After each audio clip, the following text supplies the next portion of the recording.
Hello दोस्तों, स्वागत है आप सभी का फिर से हमारे यूट्यूब चैनल पे। आज हम लोग क्लास 10th के बच्चों के लिए अर्थशास्त्र का चैप्टर 1 जिसका नाम है अर्थव्यवस्था एवं विकास का इतिहास का क्वेश्चन आंसर को कवर करने वाले हैं।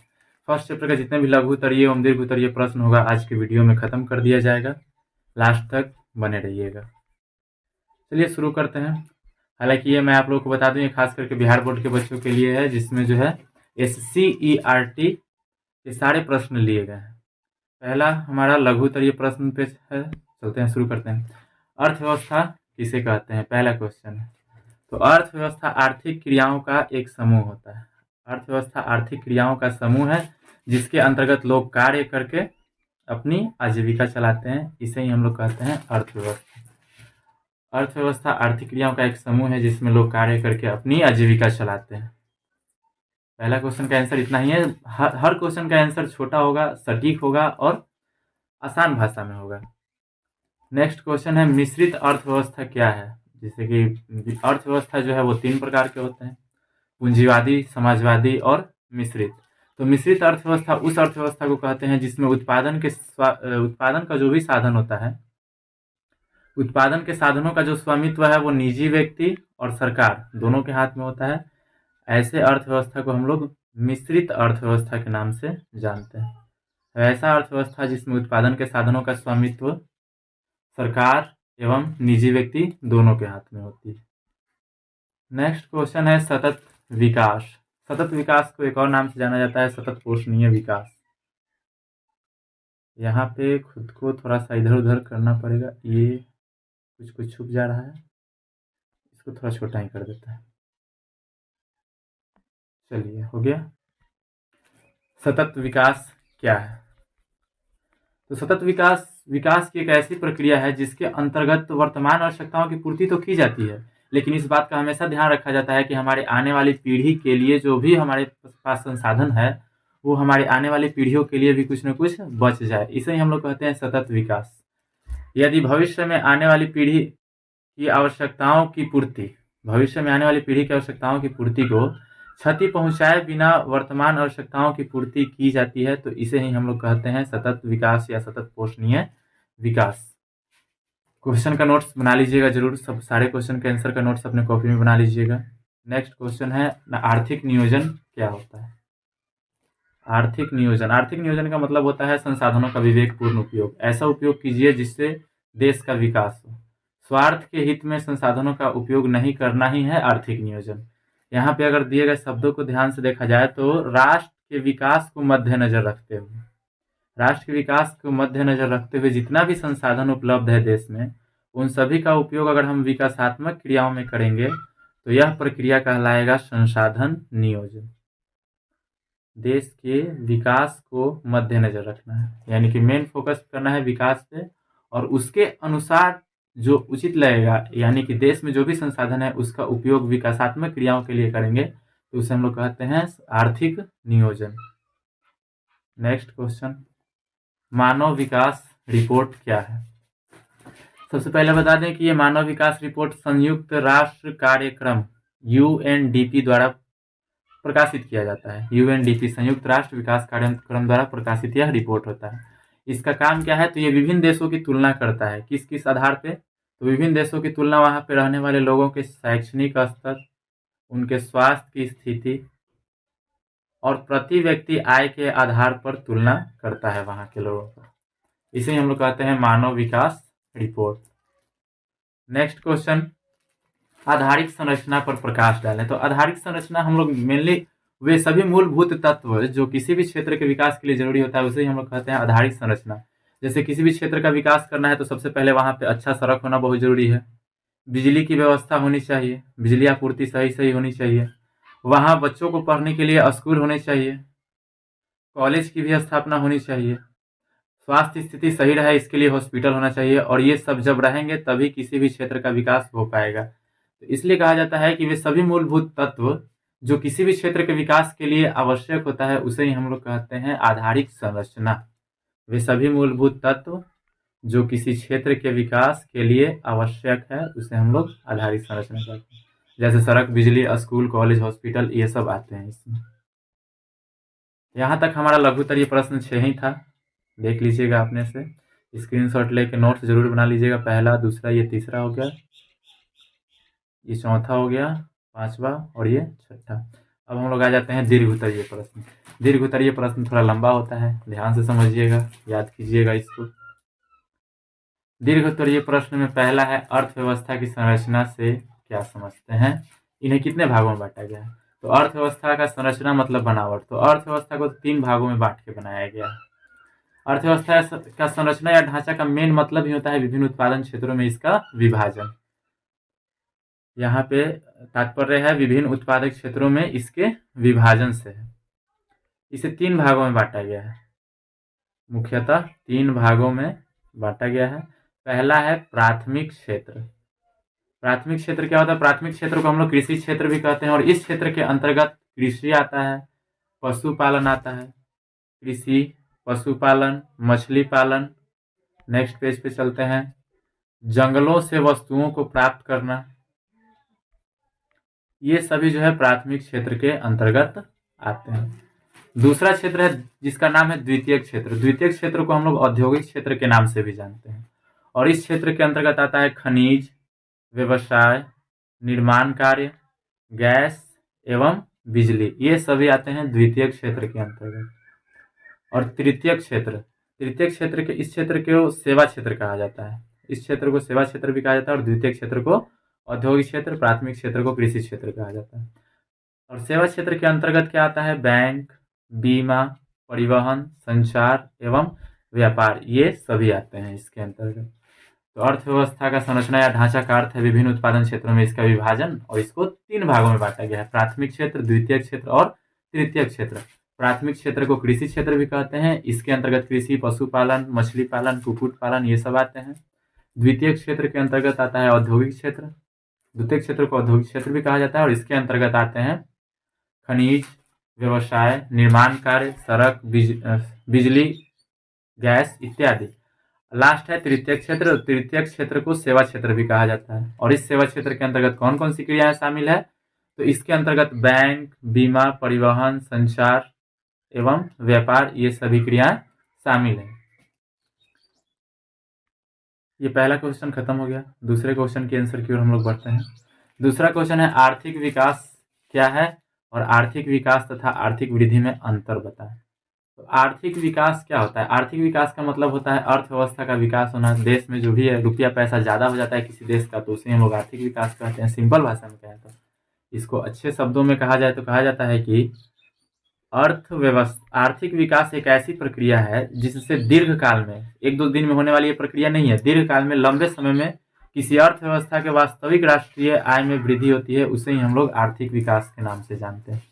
आर्थिक विकास और आर्थिक वृद्धि में अंतर आगे यहाँ पे लिखा हुआ है, देख लीजिए। आर्थिक विकास इधर लिखा हुआ है और इधर आर्थिक वृद्धि। आर्थिक विकास जो शब्द है, विकास शब्द का उपयोग हमेशा विकासशील अर्थव्यवस्था के संदर्भ में किया जाता है, जबकि वृद्धि शब्द का उपयोग हमेशा विकसित अर्थव्यवस्था के संदर्भ में किया जाता है। यह एक दीर्घकालीन प्रक्रिया है। विकास जो प्रक्रिया है वो लंबे समय तक चलता है, लंबे समय के बाद देखने को मिलता है विकास, और वृद्धि जो है वो एक अल्पकालीन प्रक्रिया है।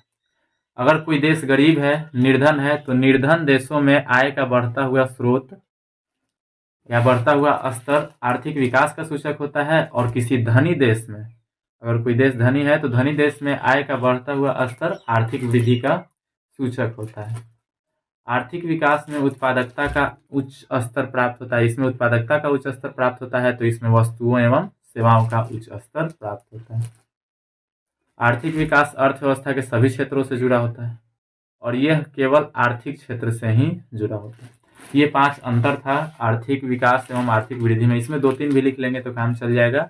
ये परिभाषा आर्थिक विकास क्या होता है, और ये आर्थिक विकास एवं आर्थिक वृद्धि में अंतर हो गया। कितने क्वेश्चन कर लिए? 2 क्वेश्चन हो गया है। अब हम लोग तीसरे क्वेश्चन की ओर बढ़ते हैं। आर्थिक विकास के माप कुछ सूचकांकों के द्वारा करें। तो मतलब कौन कौन सा ऐसा सूचकांक है जिसके द्वारा हम किसी देश के आर्थिक विकास को माप सकते हैं, और हम किस आधार पर कह सकते हैं कि कोई भी देश विकसित हो रहा है या नहीं हो रहा है, विकास की प्रक्रिया जारी है या नहीं। तो आर्थिक विकास के मापन हेतु उपयुक्त सूचकांक निम्नलिखित है। यहाँ पे देख लीजिए, सबसे पहला है वो है राष्ट्रीय आय। राष्ट्रीय आय जो है वो देश के विकास को मापने का एक आर्थिक विकास को मापने का एक उचित सूचकांक है। 1 मिनट, इसको कम किया जा रहा है। हाँ, राष्ट्रीय आय। किसी देश में अगर 1 वर्ष की अवधि में जो भी वस्तुएं उत्पादित हुई है उन सभी का मौद्रिक मूल्य यानी कि उस समय जो भी रेट चल रहा होगा सबको आपस में जोड़ देंगे तो जो प्राप्त होता है योगफल उसे हम लोग कहते हैं राष्ट्रीय आय। और राष्ट्रीय आय किसी भी देश के विकास को मापने का एक अच्छा सूचकांक है। अगर किसी देश में राष्ट्रीय आय ज़्यादा हुआ मतलब वहाँ पे उस देश में विकास हो रहा है, अगर राष्ट्रीय आय में वृद्धि नहीं हो रही है तो वो देश विकसित नहीं हो रहा है। तो पहला सूचकांक है जो आर्थिक विकास को मापता है वो है राष्ट्रीय आय। और दूसरा है हमारा प्रति व्यक्ति आय। प्रति व्यक्ति आय, पर कैपिटा इनकम इसको इंग्लिश में कहा जाता है। राष्ट्रीय आय को देश की कुल जनसंख्या मतलब राष्ट्रीय आय पहले प्राप्त कर लेते हैं पूरे देश का और उस देश में जितने भी जनसंख्या रहता है उससे हम भाग दे देते हैं, यानी कि राष्ट्रीय आय में कुल जनसंख्या से भाग देने पर जो भी भागफल प्राप्त होता है उसे हम लोग प्रति व्यक्ति आय कहते हैं। और ये भी आर्थिक विकास का एक सूचक है, यानी प्रति व्यक्ति आय यदि किसी देश का बढ़ रहा है तो मतलब उस देश में आर्थिक विकास हो रही है। यहाँ पे प्रति व्यक्ति आय का फॉर्मूला यहाँ पे दिया गया है राष्ट्रीय आय बटा में कुल जनसंख्या। राष्ट्रीय आय को जनसंख्या से भाग देंगे तो प्रति व्यक्ति आय प्राप्त हो जाएगा। तो इतने चीज़ों को लिखना पड़ता है अगर क्वेश्चन एग्जाम में आता है तो कि आर्थिक विकास के माप के कुछ सूचकांक, आर्थिक विकास की माप करें कुछ सूचकांकों द्वारा। तो ये पूरा यहाँ तक कम से कम तो लिखना ही होगा। 2 सूचकांक बहुत उपयोगी है आर्थिक विकास को मापने के लिए। ये सब क्वेश्चन लास्ट हमारा एक और क्वेश्चन है इस चैप्टर का, यही एक लास्ट क्वेश्चन दिया हुआ है। बिहार के आर्थिक पिछड़ेपन के कारण और इसे दूर करने के उपाय बताना है। पहले इसको थोड़ा सा ऊपर, चलिए तो पहला क्वेश्चन, बिहार के आर्थिक पिछड़ेपन के क्या कारण है ये बताना है। तो बिहार के आर्थिक पिछड़ेपन का जो कारण है वो निम्नलिखित यहाँ पे दिखाई दे रहा होगा। पहला, तेजी से बढ़ती हुई जनसंख्या। जनसंख्या तेजी से अगर बढ़ जाता है किसी क्षेत्र में तो उस क्षेत्र में सबसे पहले तो जमीन का आकार छोटा हो जाता है, बेरोजगारी की समस्या बढ़ जाती है। जनसंख्या बढ़ने के कारण भी बेरोजगारी बढ़ता है, क्योंकि जनसंख्या यदि बढ़ रहा है तो उनका जो है पालन पोषण सही से नहीं हो पाता है, ना ही वो उच्च शिक्षा प्राप्त कर पाते हैं। कार्य कुशलता न होने के कारण उन्हें रोजगार नहीं मिलता है और गरीबी दिन प्रतिदिन बढ़ते चली जाती है। तो तेजी से बढ़ती हुई जनसंख्या बिहार के आर्थिक विकास में एक बाधा है। यहाँ पे देखिए बिहार में सर्वाधिक जनसंख्या होने के कारण आर्थिक विकास एवं औद्योगिक दोनों पिछड़ापन उत्पन्न होता है, जिसके कारण रोजगार के अभाव में, देखिए यहाँ पे रोजगार की कमी हो जाती है। रोजगार के अभाव में प्रति व्यक्ति आय काफी कम हो जाता है। यह है पहला कारण बिहार के आर्थिक पिछड़ेपन का। और दूसरा जो मेन रीजन है वो हमारा प्राकृतिक आपदा, बाढ़ तथा सूखा। बिहार का जो उत्तरी भाग है वो हमेशा बाढ़ से परेशान रहता है और दक्षिणी भाग हमेशा सूखा से परेशान रहता है। बिहार में प्रत्येक वर्ष नेपाल से आए जल के कारण बाढ़ की स्थिति उत्पन्न होती है, जिससे आर्थिक पिछड़ापन उत्पन्न हो जाता है। ये हम बिहार के उत्तरी भाग का हम बात कर रहे हैं। इसी तरह सूखा का जो मार है उसको झेलना पड़ता है बिहार के दक्षिणी भाग को। बिहार के दक्षिण बिहार को जो है झेलना पड़ता है सूखा का मार, जिससे किसानों को अकाल जैसी स्थिति का सामना करना पड़ता है। बाढ़ तथा सूखा भी हमारे पीछे पड़ा होता है, प्रकृति भी हमें छोड़ा नहीं है। तो बिहार के आर्थिक पिछड़ेपन का 2 कारण अभी तक हो गया है। पहला जनसंख्या में वृद्धि और दूसरा है बाढ़ तथा सूखा। तीसरा है हमारा आधारित संरचना का अभाव। आधारित संरचना के बारे में इसी वीडियो में पहले ही चर्चा हो चुकी है लघुत्तरीय प्रश्न में कि आधारित संरचना का मतलब होता है वे सभी मूलभूत तत्व जो किसी भी देश के विकास या किसी क्षेत्र के विकास के लिए भी बहुत आवश्यक होते हैं, जैसे कि सड़क, बिजली, स्कूल, कॉलेज, हॉस्पिटल, ये सब बहुत जरूरी है किसी भी क्षेत्र के विकास के लिए। तो बिहार में सड़क, बिजली एवं सिंचाई इन सभी चीज़ों का अभाव है। शिक्षा एवं स्वास्थ्य सुविधाएं भी उतना नहीं है जितना होना चाहिए। इसलिए बिहार में जो है आर्थिक पिछड़ेपन की स्थिति कायम है, जो खत्म होने का नाम नहीं ले रहा है। एक और है रीजन, वो है कृषि पर निर्भरता। बिहार के अधिकतर लोग कृषि पर ही निर्भर करते हैं।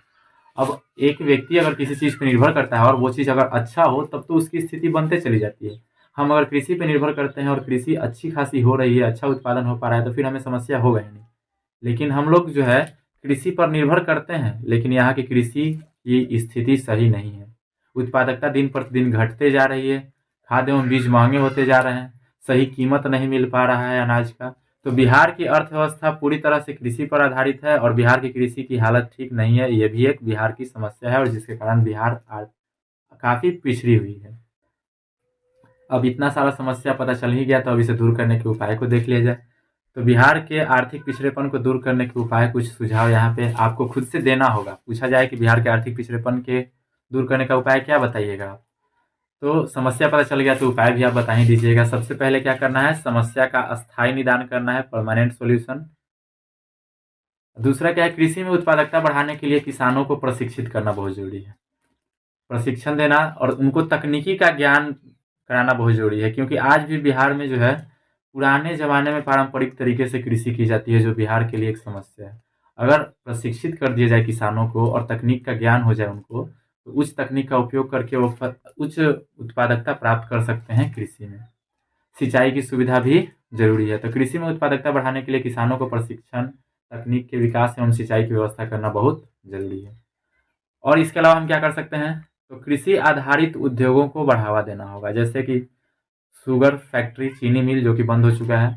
चीनी मिल अगर होता तो गन्ने का उत्पादन किया जाता और उस गन्ने को जो है बेच दिया जाता चीनी मिल में, वहाँ से चीनी गुड़ बन जाता, तो जिससे किसानों को कुछ न कुछ फायदा होता। कृषि आधारित उद्योग जैसे आम का अचार बनाना हो गया, कपास से धुनकर रुआ बनाना हो गया, ये सब कृषि आधारित उद्योग कहलाते हैं। वैसे उद्योग जिनमें कच्चे पदार्थ का जो उपयोग किया जाता है वो डायरेक्ट खेतों से प्राप्त किया जाता है, उसे हम लोग कृषि आधारित उद्योग कहते हैं। तो इसके कुछ एग्जाम्पल हम बता चुके हैं। आगे हम लोग बढ़ेंगे। बिहार में कुशल राजनीति, भ्रष्टाचार से बहुत ज़्यादा दिक्कत हो रहा है बिहार को, तो बिहार में कुशल राजनीति की स्थापना करना बहुत जरूरी है, जो जात धर्म से ऊपर उठकर किसके लिए काम करे, रोजगार, स्वास्थ्य, सिंचाई इत्यादि के बारे में, इत्यादि के मुद्दे पर चुनाव लड़े और इस पर कार्य करेगा। तो ये था हमारा बिहार के आर्थिक पिछड़ेपन को दूर करने का उपाय। पहले हम लोग कारण को समझे कि बिहार में पिछड़ेपन का क्या कारण है। जब कारण पता चल गया तो इसको दूर करने के क्या उपाय है।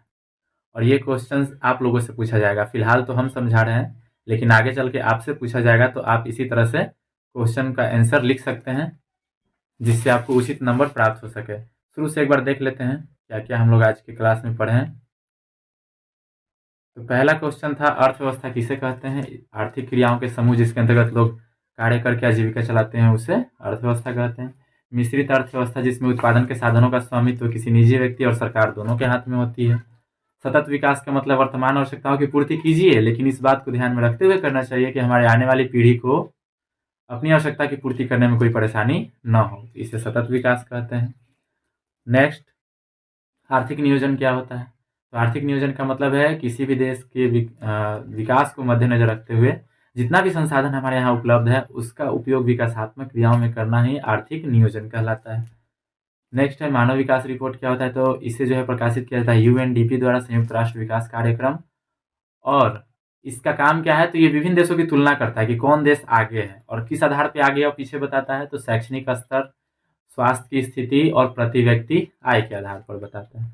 नेक्स्ट क्वेश्चन है, आधारित संरचना पर प्रकाश डालें। तो आधारित संरचना का मतलब होता है वे सभी मूलभूत तत्व जो किसी क्षेत्र के विकास के लिए बहुत ज़्यादा जरूरी होते हैं, जैसे सिंचाई, सड़क की व्यवस्था, सिंचाई की स्थिति और स्कूल, कॉलेज, हॉस्पिटल, ये सब जो है बहुत ज़्यादा जरूरी होता है, तो इसे ही हम लोग आधारित संरचना कहते हैं। नेक्स्ट, अब इसके बाद इतना था लघु उत्तरीय प्रश्न। दीर्घ उत्तरीय प्रश्न में, अर्थव्यवस्था की संरचना से आप क्या समझते हैं, इन्हें कितने भागों में बांटा गया? तो अर्थव्यवस्था की संरचना या ढांचा का मतलब ही होता है इसके विभिन्न क्षेत्रों में इसका विभाजन, और इसे 3 भागों में बांटा गया है, प्राथमिक क्षेत्र, द्वितीय क्षेत्र और तृतीय क्षेत्र। प्राथमिक क्षेत्र को कृषि क्षेत्र भी कहते हैं, और कृषि क्षेत्र के अंतर्गत क्या आता है? कृषि, पशुपालन, मछली पालन, जंगलों से वस्तुओं को प्राप्त करना इत्यादि। द्वितीय क्षेत्र के अंतर्गत, द्वितीय क्षेत्र को सबसे पहली बात है इसे औद्योगिक क्षेत्र भी कहा जाता है, और इसके अंतर्गत खनिज, व्यवसाय, निर्माण कार्य, गैस एवं बिजली इत्यादि का उत्पादन शामिल है। तृतीय क्षेत्र को सेवा क्षेत्र कहते हैं, और इसके अंतर्गत बैंक, बीमा, परिवहन, संचार एवं व्यापार, ये सब क्रियाएं शामिल है। आर्थिक विकास क्या होता है? तो किसी भी देश में आय का बढ़ता हुआ स्तर ही आर्थिक विकास होता है। एक साल में अगर किसी देश में उत्पादित वस्तुओं का मौद्रिक मूल्य निकाल लेते हैं तो उसे हम लोग कहते हैं राष्ट्रीय आय, और अगर राष्ट्रीय आय किसी देश में वृद्धि हो रही है लंबे अवधि में तो उसे हम लोग कहते हैं आर्थिक विकास। आर्थिक विकास और आर्थिक वृद्धि में अंतर देख लिए हैं। आर्थिक विकास के माप के कुछ सूचकांकों द्वारा करें, तो आर्थिक विकास का माप करेंगे हम लोग कुछ सूचकांकों द्वारा। तो 2 सूचकांक बहुत इंपॉर्टेंट है। पहला है राष्ट्रीय आय और दूसरा है प्रति व्यक्ति आय। राष्ट्रीय आय क्या होता है? तो एक वर्ष में जितना भी वस्तु उत्पादित हो रही है, अभी सेवा का उत्पादन हो रहा है, उन सभी का मौद्रिक मूल्य निकालेंगे तो उसे हम लोग राष्ट्रीय आय कहेंगे। जिस देश का राष्ट्रीय आय ज्यादा, वो माप सूचकांक में आगे हो जाएगा। लास्ट इसमें जो दूसरा पार्ट है वो है प्रति व्यक्ति आय। प्रति व्यक्ति आय क्या होता है? देश में जो भी राष्ट्रीय आय है उसको कुल जनसंख्या से भाग देने पर जो भागफल प्राप्त होता है उसे हम लोग प्रति व्यक्ति आय कहते हैं। और लास्ट क्वेश्चन था बिहार के आर्थिक पिछड़ेपन का कारण और उसे दूर करने का उपाय, जो अभी हम लोग समझ चुके हैं। इस प्रकार हमारा आज का क्लास खत्म होता है। और जितना भी लघु उत्तरीय एवं दीर्घ उत्तरीय प्रश्न था इस चैप्टर का, बुक में जो SCERT सरकारी स्कूल का जो बुक चलता है, उस बुक में जितने भी क्वेश्चन थे वो यहाँ पे कवर कराए जा चुके हैं। तो अंत तक बने रहने के लिए बहुत बहुत धन्यवाद। और इसी तरह हमारे साथ जुड़े रहिए ताकि आपको किसी प्रकार का एग्जाम में समस्या नहीं हो। धन्यवाद।